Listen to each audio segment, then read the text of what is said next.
Olá, irmãos e irmãs, seguidores do canal da Primeira Igreja Batista do Sétimo Dia de Fortaleza. Que a paz de Deus seja com todos vocês. Estamos aqui mais uma vez, passando para deixar um recado da parte do Senhor para a nossa meditação, para o nosso consolo e conforto espiritual. Desejo que essa palavra lhe alcance hoje, lhe trazendo paz, luz e graça da parte do nosso Deus. O assunto de hoje, amados irmãos, é o Evangelho da Salvação. Nós iremos falar hoje sobre o Evangelho da Salvação. É lógico que o resumo do resumo, porque esse assunto é muito profundo, muito abrangente em toda a Escritura, desde Gênesis ao Apocalipse. Também não é só Mateus, Marcos, Lucas e João. O Evangelho é a mensagem, né? A salvação que está em toda a Escritura Sagrada. O texto que escolhemos hoje está em Marcos capítulo 16, versículo 15 e 16, que diz o seguinte: Disse-lhe Jesus: Ide por todo o mundo, pregai o evangelho a toda criatura. Quem crê e for batizado será salvo, mas quem não crê será condenado. Essa é a mensagem mais central no que se refere ao evangelho da salvação. Olha, nós trazemos aqui quatro conceitos quando vai se falar sobre o Evangelho da Salvação. Que alguém diria, não tem um Evangelho, tem algum Evangelho que não seja o da salvação? Tem o falso Evangelho pregado hoje, principalmente com as igrejas pós-modernas, né? As megas igrejas, as igrejas da prosperidade, as igrejas que tentam colocar o homem no centro, o homem e até necessidades materiais. Não é o Evangelho da Salvação. Nós vamos ver no decorrer desse vídeo o que é o Evangelho da Salvação. Primeiramente, o que significa a palavra evangelho? É muito simples, mas é preciso que se traga aqui para a nossa conversa. A palavra evangelho significa boa notícia. Agora, de quê?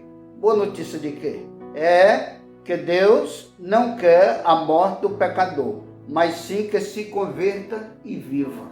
Ele elaborou um plano de salvação da morte eterna para todo homem que crê. Plano de salvação de quê também? Da morte eterna, para todo aquele que crê. O meio da salvação é a fé. E o segundo ponto, o que significa a palavra pecado? Amartia, transliterado lá do grego para o português. Significa errar o alvo, sair do propósito de Deus, entrar na fileira dos condenados à morte. O Evangelho da Salvação veio cortar o pecado pela raiz, como também eliminar os seus efeitos mortíferos. Terceiro ponto, o que não é Evangelho da Salvação? Primeiro, pregar a boa palavra que o homem quer ouvir.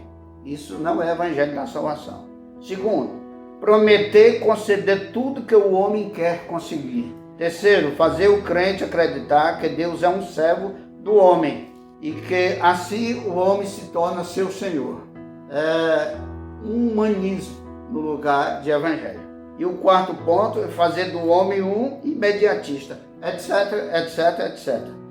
Tudo fora do espírito do Evangelho. Se pregou um Evangelho que não é Evangelho da Salvação. E quarto ponto, o que está escrito, o Evangelho da Salvação, onde está escrito em toda a Escritura, de Gênesis ao Apocalipse. E aqui nós temos uma observação. O Evangelho da Salvação é a mensagem que, primeiro, joga o homem para Deus, lança o homem para Deus. Isso é o Evangelho da Salvação. Faz-lhe ver o seu estado de perigo e morte. Faz ver ele que é sendo pecador, está no estado de perigo e de morte.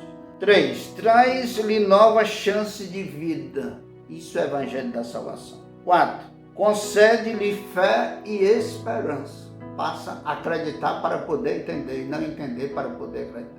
Isso lhe traz esperança. Em que? Nas benditas promessas de Deus. 5. Desperta-lhe temor e amor a Deus e opera a criação de um novo homem em Cristo Jesus, etc. Como eu disse, jamais vamos conseguir dizer tudo. O Evangelho não é tão somente uma boa notícia de perdão e vida, mas também dois fatos ocorridos, que foi a humanização e também a expiação. Na humanização, lá em João 14, diz que o Verbo se fez carne e habitou entre nós.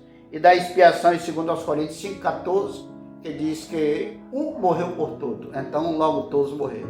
Isso é a expiação, a reparação dos nossos pecados.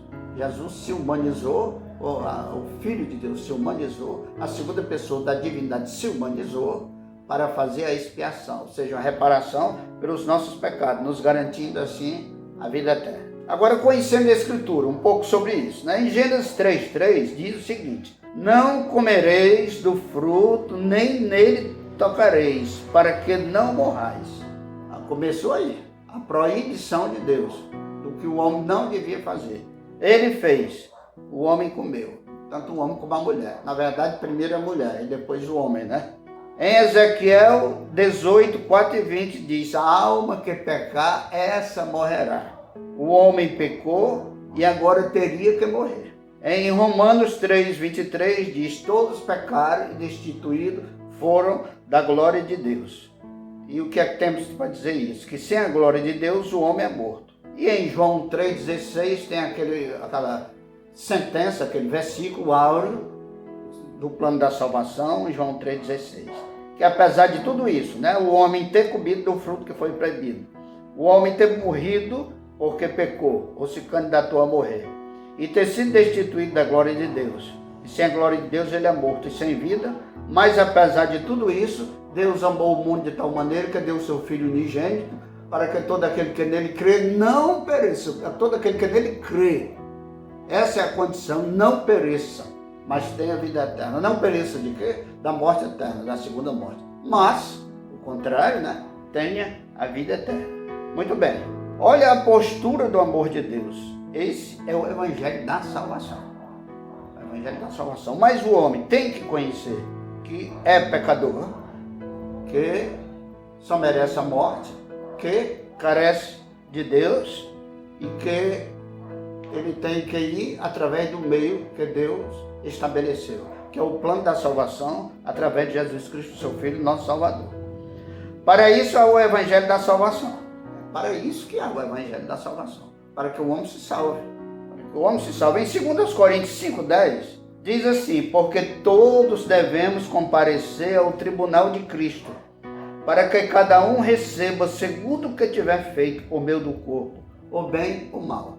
Então haverá o julgamento final, ou o juízo final, ou na volta de Jesus Cristo, ou após a volta de Jesus Cristo. Isso aí é uma polêmica da teologia, e que não fica bem claro na Bíblia, né?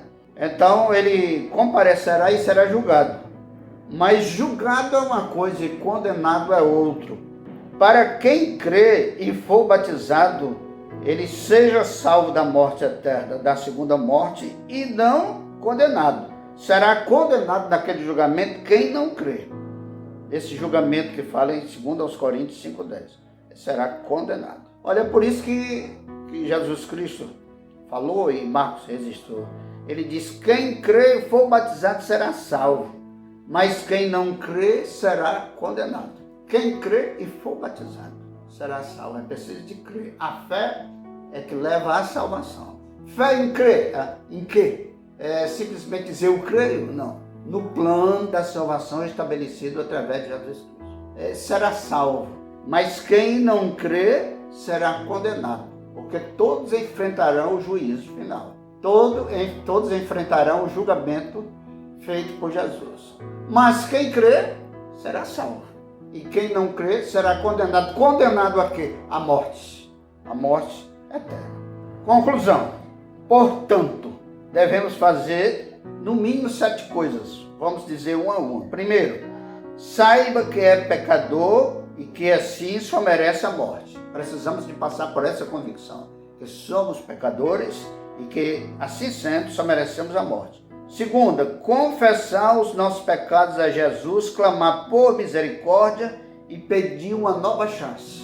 Terceiro, aceitá-lo como seu substituto na cruz e saber que ele morreu por você, no seu lugar. Uma morte substitutiva, uma morte vicária, né? O quarto, crer na suficiência desse sacrifício. Não precisa de você fazer outra coisa, a não ser crer e se render a Ele, entregando a vida a Ele. Não precisa fazer sacrifício para a sua salvação, sacrifício é suficiente. O quarto, abrir o coração e a alma para Jesus entrar e morar. todos os dias de sua vida. E o sexto, pedir-lhe uma nova mente, um novo coração e uma nova vida. E sétimo e último é caminhar com ele, sendo feliz, até o pleno final feliz, início da eterna felicidade. Isso é muito bonito. Bendito seja Deus. Então, se passarmos por esses 7 pontos, estaremos incluídos no Evangelho da salvação, no plano da salvação. Uma vez alguém me disse desse jeito, o Evangelho, a palavra significa boa notícia, não passa de notícia. Não, mas notícia de fato que já aconteceu. E que devemos crer nesse fato. Qual? A humanização do Verbo e a expiação, a ressurreição de Jesus Cristo, a ascensão. E também na notícia da promessa que ele fez, que voltará, quando restabelecerá todas as coisas, criará novos céus e nova terra, onde habitará a justiça. Então é fé no passado, fé no presente e esperança para o futuro. Bendito seja Deus. Agora nós vamos fazer um confronto aqui da palavra de Deus conosco, ver o que é que ela pede de nós. Aqui 3 perguntas para a nossa reflexão. Que decisão você tomará hoje, sabendo de tudo isso? Vai ficar parado? Vai ficar indiferente? Ou vai reagir à proposta da palavra de Deus? Que decisão você tomará hoje? Segundo, você sabia que Deus está falando hoje é com você mesmo? Isso aí está dando certo para mim. Pois é com você mesmo. E é porque Ele te ama. É porque Ele tem bom propósito para você. Como tem para toda a humanidade. E terceiro, até quando você vai tentar fugir? Tem muita gente tentando fugir. Até quando você vai tentar fugir? De Deus não se foge. De Deus não se esconde. Lá no mais alto, lá na profundeza, lá na mais distante, latitude ou longitude, lá o Senhor está. Então o melhor é se render a Ele, correr para os seus braços, ser abraçado e conduzido para o seu rebanho. Então, amado irmão e amada irmã, essa é a mensagem e a reflexão da palavra de Deus para nós nesse dia, nessa ocasião.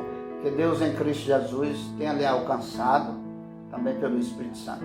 E nós pedimos a você que acompanhou a palavra de Deus, que está se alimentando dessa palavra e que recebeu um toque da misericórdia do Senhor na tua vida e um chamado. Compartilhe essa mensagem com outras pessoas. E você que recebeu o compartilhamento, se desejar se inscrever no nosso canal, faça, como sempre eu venho dizendo. Será bem-vindo com alegria à nossa comunidade. E aperte lá o sininho, acione lá o sininho para que todas as vezes que o YouTube, que a gente colocar novos vídeos, o YouTube vem ali notificar.